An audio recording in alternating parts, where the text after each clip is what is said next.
Be mae'r Pasg yn olygu fi ydy bod hi'n... Wel, ella bod well i fi ddeud o'n geiriau fy mab. Mae'n amser trist, ond mae'n amser llawen.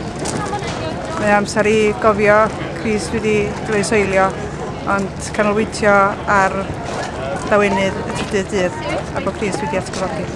Wyau chocolate. Y groes.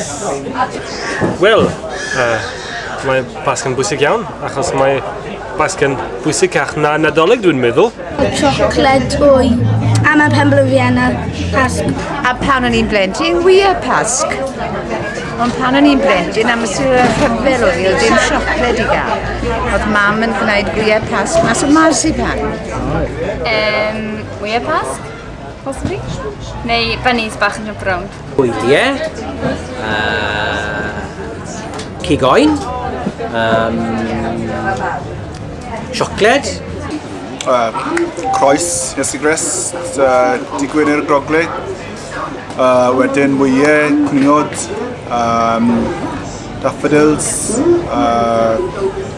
gwanwyn dechrau cyrraedd, tymorau newydd,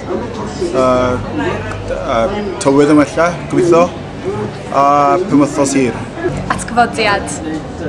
Pasg, Easter. Pam yn ti'n dweud yna? Yw'r Pasg, gwyliau, bank holiday. Cwningan. Pasg, mae'n golygu popeth mewn ffordd.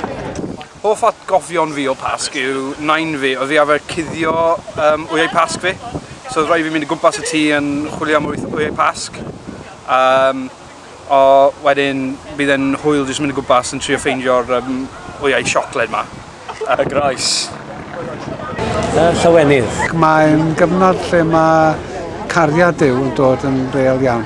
A hefyd, y ffaith bod ni'n sôn fan hyn am hanes. Digwyddodd ryw ddiwrnod, 2000 o flynyddoedd yn ôl, fe ddigwyddodd hynny. A dyna pam ni'n ddathlu ar ryw ddiwrnod y benig, er bod y diwrnod dim yn bwysig am ei hynny. Ond fe ddigwyddodd e.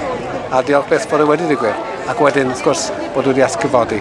A mae hynny yn newid bywyd.